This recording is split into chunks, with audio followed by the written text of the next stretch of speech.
Hi everyone, I'm Heath Hightower, co-host of Process Recordings. Before we get started with today's show, I want to just give you a quick reminder. While Lisa and I hope you find our show useful, we also want you to know that it's not a substitute for therapy. If you do need a therapist, however, we do recommend that you check out the psychologytoday.com website. Also, if you need immediate support, contact 988, which is the 3-digit number to contact the National Crisis Hotline and Suicide number. Thanks for listening and watching, and enjoy the show.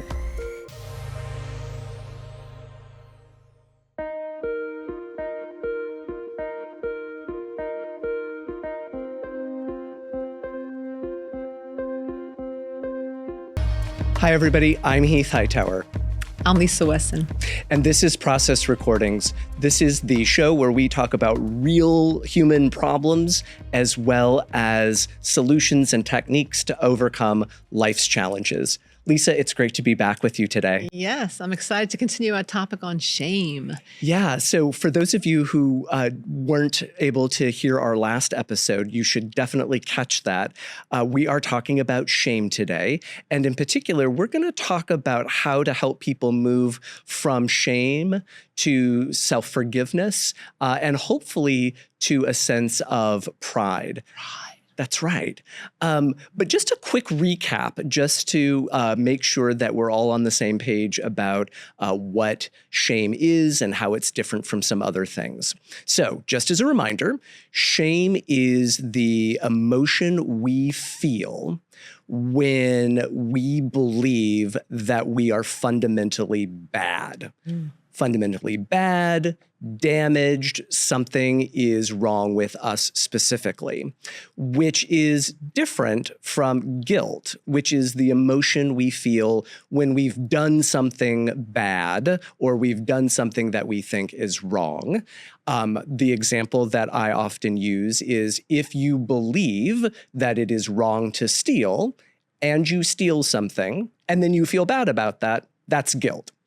If you believe I am bad because I am gay, or I am bad because I am Jewish, or I am unlovable because I am Black or fat, that's shame, right? So think about guilt as doing something, feeling bad because you've done something wrong versus feeling bad because you are something wrong. Yes, yes. I love how you put that, summarizing well. And to that, I would add that the voice of shame is often very judgmental. Yes. And it's often very black and white and polarized. You're in the all or nothing. We'll talk about that now soon. The all or nothing trap, all or nothing, black and white, dualistic thinking. I made a mistake. Oh, I'm terrible. I am a mistake. I never should have been born. What's wrong with me? What's the use? Why bother? Might as well drink, eat, or kill myself, Right. So that polarized thinking is very toxic. And the judgmental thoughts that shame us into, for the personal shame, as I said in the previous session, there are like 50 or 5,000 shades of shame, but the worst shame is when we shame ourselves. Other people's shaming is difficult, and we'll deal with that.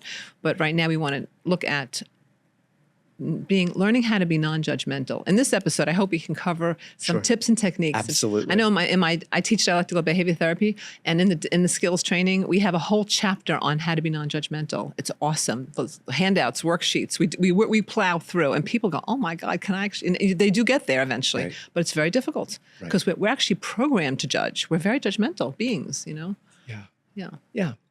So I'm wondering, as we think about concrete things that people can do to think about shame, become more aware of their shame, and then begin the process to take steps to shift from a shame place to a forgiveness place. Do you have, what's your favorite thing to do with a client at the very beginning of that process? Yeah, I've been giving this some thought since we had our pre-show meeting a few weeks ago. And I think it starts with first, we don't go right to pride, obviously, but we go to compassion, realizing we did the best we could.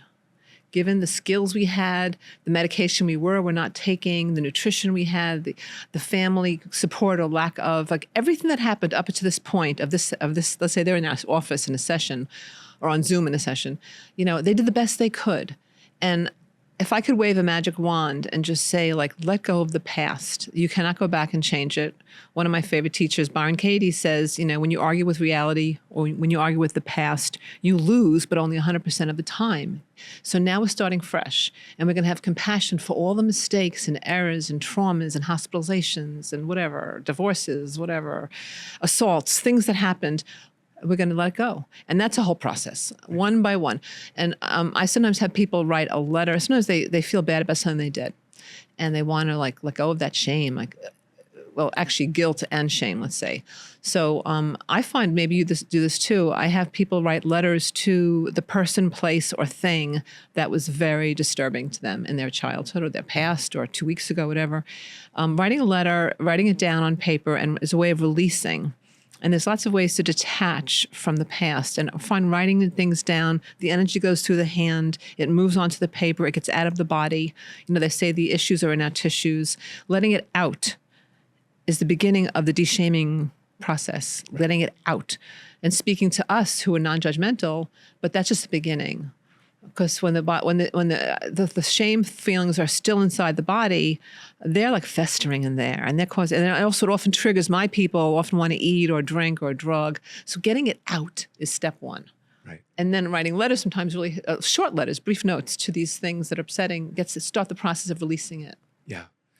Yeah, and I love that. That's such a great thing to do with a client. I think one of the things that I like to do at the beginning with clients, especially with clients for whom the primary reason that they might be coming to see me, at least that they're aware of, is shame, is I usually like to start with, what's the thing that you don't want to talk about? Oh, that's a great question. What's the thing that you've been avoiding your entire life that you've never created space to talk about with somebody before? And even if it's early in my working relationship with a client and they don't feel comfortable telling me, I have them write it down and put it in an envelope that they can keep until they feel ready to share it with me. So I don't have to be aware of it, because for some people, they may not trust me enough. Yes. And that actually might make them feel even worse, right? But just having them be aware that there is this thing is really important. The other thing that I do is, once they've put it in the envelope, what I usually say to them is, thank you for sharing that first and foremost. It takes a lot of courage to write down the thing that you've always been avoiding. Now, we may not talk about that right now, but I want you to know that that thing that you just wrote down, that's probably the root cause of why you're coming to see me here today. And when you feel ready to talk about that, let's do that together. That's exquisite. I love that. Yeah. May I borrow that question? Oh, please. Add it Gosh. to my practice. No, I love course. that. Yeah. What I will tell people, is when you ask that question, and I like also saying to them, there's an old expression I heard, we're as sick as our secrets. And people come here and take the time and the energy and the money to be able to unpack the unexpressed grief and rage safely. Yeah. I say to them, this is a place you can rant. I say, I encourage cursing. There's been science on this, that when you curse, you release even more anger. Love it. Yeah. I love cursing I tell them to, session. yes, they say, can I say the F word? I said, you can say anything you want, dear. So I have to say, that gives them permission. This is the safe place to talk about the unexpressed grief and rage. And then if they want to get more specific, right. But I have to say, more than once, I have to give people permission, because they always feel like they want to show their shiny side. Like they want to make a good impression. Right. They want us to like them. They want us to like them. Right. And it's so interesting, I know. Yeah. So I have to laugh, because I say, you're going to get well, because, you're as sick as your secrets, basically. Yeah. Unventilate those, Absolutely. Yeah. I think the other thing that I think is really important, especially at the beginning, is to give people psychoeducation around shame. So one of the things that I often like to do to help concretize, to make shame concrete for people, is, again, to talk to them about whatever it is you're avoiding. So if we think about avoidance as behavior, that avoidance is protecting the thing that's probably killing you, right? The thing that is making you feel as bad as you are. And so be aware that your survival instinct will be to continue to avoid it, but just be aware that there's a price that you're also paying by avoiding it. And the price that you're paying is multiple. You're probably isolating yourself. You're probably not engaging in a life worth living for. And until you feel ready to do the opposite of avoidance, which is not embracing, but just to engage with it, to have a conversation about it, it is likely that you will continue to feel as bad as you do. I will never force you to talk about it, but I think it is important for people up front to know that we're also not necessarily going to be enablers to the secret, because that actually can be really damaging as well. Well, that's what I tell, that's the key word. I tell people that, you know, I don't know, I quote, do you know did you ever watch the Ted Lasso show by any chance? I don't, unfortunately. I don't have Hulu or Apple TV. That's okay. I'm not even going to recommend it. I happen to love that show, Ted Lasso. But anyway, I just, there's a psychiatrist on the show. Her name is Sharon Feldstone. Dr. Feldstone. And I love the way she works. And there's like this, one of my favorite quotes from her is she says, if I'm going to be your mentor, sometimes I'm going to be your tormentor. You know? Wow. I know. Right. She's fabulous. Yeah. And so I've actually quoted her to some of my clients to saying, you know, today is going to be tough because I'm going to torment you. And I tell them that quote, you know, because I'm asking you some hard questions, especially if someone's coming for like 6 months. Actually, after 90 days, if they're not starting to get better, I get concerned. Like, you know, maybe not a good fit. Maybe you need to see somebody else. Like, as soon as I say that to them, they get, no, I don't want you to refer me to somebody. Sure. But I ask the hard questions because I don't want, otherwise I'm enabling them to stay where they are. Right. Our job, in my opinion, our job is to ask the tough questions, love it with a soft voice, like silk and velvet. You know, I have to say, I know people in my life who mean well, but they've said things to me that are their voice is so judgmental and harsh, but they're coming from love, but their voice is not reflecting. It's reflecting heavy judgment, which feels like they're slaying me. And I've learned the hard way that when I say questions, I say it in a very kind voice and very lovingly, so they can hear it's not judging. And I always say, I'm saying this with love. But I have to ask you, you know. So there's no, you know, if you've heard me say, there's no shame in our game here. Like, you know, you're not bad. Just, you know, what's the resistance about? And there's often resistance. Why aren't they going to the holistic doctor they were going to go to? Why they haven't had an annual physical, or they haven't gone to the dentist yet, or they haven't gone to their AA meeting or whatever. You know, they said they joined a gym, they're not going to the gym. You know, what is going on with that? You know, someone has to, if not us, who's going to say, like, what's the resistance? Why aren't you doing what you said you're going to do? Sure. And then people feel ashamed because they didn't go to the gym, or they didn't go to the doctor's appointment. You know, and that's actually relatively easy compared to the old, you know, the childhood toxic shame from feeling, you know, colorism or ethnic shame or, you know, sexual shame, whatever. But anyway, I think in terms of treatment, we have to ask the tough questions. So if my peers are watching this or listening to this, like, you know, we've got to be giving tough love. Like Sharon Feldstone, she was very tough, you know, on Ted Lasso. The good news is there's lots of roads to Rome. There's lots of ways to get from a place of shame and to a place of less shame and hopefully more healing. So what are some of your favorite tips and techniques? So I always ask the provocative question, where does your shame come from? Because one of the things that I think is really important, and this gets back to something that I talked about in the previous episode, that most people didn't just wake up one morning and feel shame. Their shame came from the outside world that has infiltrated or saturated their being. So one of the reasons to ask, where does it come from? It gets people to start thinking that the origin story doesn't start with them, but something outside of them. Totally. So it may have been a parent that was cruel or neglectful. It may have been bullying or teasing that happened on the playground. It may have been images on TV of watching people who look like you or who share an identity are being over-policed or beaten violently. So I always like to know where it comes from. And so by asking that question, where does it come from?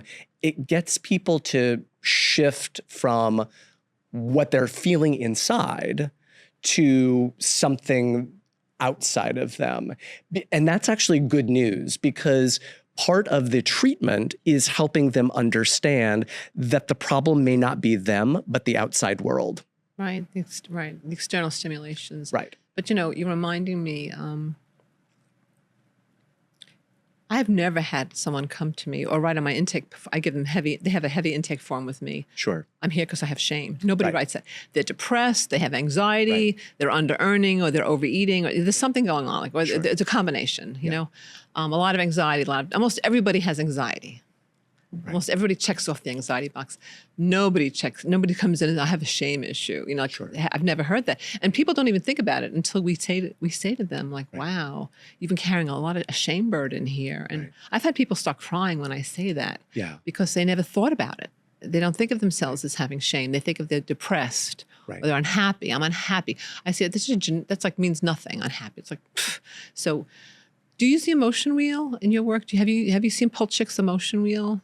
No, I haven't. Oh, I will send it to you. Oh, okay. Oh, yes. This is a good tool. I don't know. Every school, every graduate school, every program is different, right? Sure. So, anyways, I early on, I usually send them the emotion wheel because it helps them unpack what are they feeling. Because it's so dualistic. It's like I'm happy or I'm sad. I'm good or I'm bad. So the emotion wheel has like about 150 emotions in different, and each pie is a sad, depressed, disgusted. This frustrated. There's different. Sure. There's different pie pieces. Yeah. So and there's like tons of words underneath each one. So I follow Dr. Dan Siegel, who taught me to help my people. When you can name it, you can tame it. Uh-huh. So being able to understand, I'm feeling ashamed, or I'm feeling infuriated, or I'm feeling violated. Yeah. Then they know why they're so upset. Right. Being upset means what? Right. So anyway, I use the emotion wheel as a big tool in my practice to help them identify. Right. And then once you identify it, that's the beginning of detaching and letting it go. You're already on top of it. So, oh, that's what I'm feeling. And then poof, it's out of your body. Yeah. Yeah, that sounds like a really good tool to use. The one that I do use, because when I see shame in my office, it's usually in the context of trauma. And so the handout that I often will give first is actually a handout that is usually used when we work with kids, which is pictures of emotions, like human face, and then happy, like the scale, name. Right. The scale. And then I usually just have people like circle all of the different faces. That's very similar, right? Yeah, exactly. Visually, it's good for kids. So. Yeah, and I also think it's good, especially if trauma happened early on, pre-verbally. People may not have language, but they can identify the face that they're experiencing inside of them. So I like to use that. I also just like to do what we often do in cognitive behavioral therapy, which is to, ask people to focus on the emotion of shame and what are the words that they use to accompany that emotion. So when you think about feeling shame, what words go with that feeling or go with that image that describe how you feel? And they may say something like, well, I feel blah. And I'll say something like, well, if that's true that you feel blah, what does that say about you? Well, it says that I'm depressed. Great. If you're depressed, what does that say about you? And oftentimes people will be like, I'm worthless. And I'm like, oh, okay, you're worthless. And that's a real core negative belief that we often see with shame. So any belief that is totalizing, I am bad, I am worthless, I am no good, what that literally means is that every fiber of your being is not good. So that's usually how I know I'm dealing with a shame belief. So really identifying core negative thoughts is another tool I like to use. I love that. Yes. As you say it, like I'm feeling so touched, moved, and inspired. That's why our profession is a calling. You can't just decide you're going to be a therapist. It's like a form of ministry, even though we're not religious here. Sure. Like who does this? It's beautiful. And when I think about the history of my previous therapists, I have a history of them and how much they taught me. And now I feel very grateful suddenly. I don't want to cry on camera, but I'm feeling, when you just said that, it makes me feel, I remember my journey with this personally. Yeah. So something else I want to share, again, for my people, I've worked with helping them first to have compassion for their history. And that is, I use some body work, some sense, I don't know what I think it's called sensate therapy, but I use what I learned for myself. There's 3 different positions to help self-soothe from the pain of the past and the shame of the past. So one is going like this. So you're kind of doing a butterfly hug. Yes, this is EMDR butterfly version. Actually, we do. It's from, maybe I got this originally from EMDR. This one, I did the training years ago. This one, for some people, works really well. Sure. And actually, but I find more often people love doing this. So stroking their arms. Stroking the arms, and then pairing it with endearment and saying, either to like, in my case, I would say to myself, "Darling girl." There, I've got you. So some comforting. Yes, something words. Comforting. And I help them find an endearment. Some people don't have an endearment. Right. Yeah. Yeah, that's a whole process. Right. Okay, and then another thing you can do is you put your dominant hand on your heart and your other hand on the navel. So this is there's like a trifecta here. In the parenting, learning how to reparent ourselves, some people had affectionate mothers and fathers who held them and comforted them. Some of them did not. So when you hold yourself like this and you go like this, it's like when you close your eyes, the subconscious mind doesn't know that it's somebody else holding you. And it feels like a mom rocking you or somebody holding you. Right. It's very soothing. Right.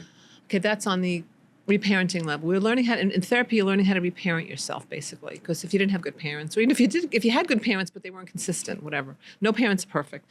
The other level is that in Reiki, I'm a Reiki master, although I'm not practicing at large right now, but this is Reiki 1, and it helps get in touch with deep unconditional love. When you put your hand here, you feel something. Like this is considered Reiki 1. It's very centering. Right. You know, and so Reiki 1 is, again, hand on heart. It's a position. This is a position. There are 36 self-administering positions. This is hand on heart, hand on. Now, the third level, I want to. That's a strange noise. Anyway, the third level is they say in neuroscience now we have 3 brains. We have this one here, then we have this one, the heart, and also the biome brain. So the heart brain this is called the enteric. So the enteric brains are here and here. And when you put your hand on the enteric, on the heart brain and the tummy brain, it helps you get in touch with your feelings and feel more compassion too. So this position is very powerful. Reparenting, Reiki, the Heart Math people, the Heart Math Institute in California taught me about this. Anyway, the neuroscience is teaching us. We have a lot of neurology going on. You know what I learned recently? Last thing I'll say on the bottom one, the biome, 90% of our serotonin is produced in the biome. In your gut. In your gut. That was a shock to me. Like I learned this in the past 6 months. So, of course, the nutrition is a whole separate conversation. But when you put your hand here, it's like you're helping get in touch. And anyway, it's very complicated, but it does a lot of good things. Okay, I'll leave it there for now. We would do a separate show on nutrition and psychiatry. Wow. I have several authors that I follow up with this. But that compassion journey is so important. Eventually, we will forgive ourselves and eventually move to pride. That's the continuum that I see. But it starts with compassion. Right. And also, the third thing, okay, so we have the Reiki, we have this, and the third one for compassion, to induce compassion in your body, is rubbing your thighs. When you rub your thighs from your knees to the top of your, when you go like this, for some people, this is it. It's so soothing, and they feel compassion, and they feel sorry that they were so harsh on themselves, and they can let go. So for some people, they're thigh rubbers. So I offer one of those techniques to help you find some compassion and develop a way in to let go of the shame. Right. Yeah. Does that make sense? Yeah, absolutely. And, I think one of the things that we're hopefully communicating is that there are lots of ways to enter into shame work. Some people are more body-oriented people, and so entering in through body work is super important. Some people are head people, and so really doing cognitive work is really helpful for them. So I think that is a really important thing to underscore. Yes. I think one of the other things that I like to do with clients as it relates to shame is to get a better understanding of what might be motivating shame, especially if the shame seems really entrenched, like we're having a really hard time getting any movement out of it. So one of the strategies I like to use is the shame pro and con list, or cost-benefit analysis. What are the benefits of feeling shame? What are the kind of detractions? What are the negative aspects? So that people can understand what they're getting out of their shame as well as what it's costing them. And oftentimes our clients will look at me like I've got three heads, like, what are you talking about? I'm getting nothing from my shame. And then I do some psychoeducation about the psychology of secondary gains, which is this idea that even our most destructive impulses or our most harmful emotional experiences are doing something. Yes. Right? And so oftentimes feeling shame, at least in the clients that I work with, is shame keeps them exactly where they're at. They don't have to change. They don't have to do anything. They don't have to take risks. And a big part of healthy, happy living is knowing what kinds of risks to take. Exactly. So it does cost us to remain in a state of shame. So I'd like to do the pro and con list just so that we can have a full accounting, if you will, of how is shame helping people and how is it potentially hurting them. I'm with you. I have to tell you, thank you for that. Hope you're all listening. This is gold. This is gold. So if in my, in DBT, we have a pros and cons technique. Yeah. And what's the payoff? And people always think, like, they look at me like I'm out of my mind. Like, what's the payoff of my whatever the issue is? The food, the alcohol, excessive gaming, whatever the thing is. There's a payoff, and the shame. What is the payoff of depression? What is the payoff of depression? What are you talking about? Oh yeah, there's some gains. I don't have to get out of bed and take responsibility for my life. Ultimately, what we come to find out with all of, and in my group, we always laugh about this, like, they get to be unaccountable. They get to be not mindful. Right. They get to keep doing what they're doing. They get to stay in their comfort zone. Neil Donald Walsh once said, life begins at the end of your comfort zone. Love that. Because if you don't go out of your comfort zone, you're going to be alive, but it's going to be like a really boring, dreary life, and you're going to complain how boring it is and maybe feel depressed. So we have to get them out of their comfort zones, and that's not easy. But the pros and cons helps put it on paper. Right. And again, with my DBT, thank you. There's a whole book that we have, there's like six or seven different versions of pros and cons, and they get used to doing that to snap out of it. What am I getting out of eating a box of cookies? What is the payoff? Even though they're like 350 pounds, like, what am I getting out of this? And diabetic, what am I getting out of this? Well, it's the comfort zone, Yeah. So anyway, those of you out there, I have compassion for you. If you're in your comfort zone, but you got to say, like, nay, I got to get out of my comfort zone. And that's the mystery. That's the billion-dollar question. How do we get them out from their resistant comfort zone into taking the risk? And I say that we live, I can use my book, we live in a really good life. You're living on the razor's edge between fear and excitement. Mm-hmm. Like, even doing this podcast, it's exciting / scary. Right. We don't have scripts. We don't know what we're doing. We're just like talking about ourselves. So, it's like I'm on the razor's edge between fear and excitement, but that's thrilling. So we have to teach them that. Yeah. It's okay to be scared. Yeah.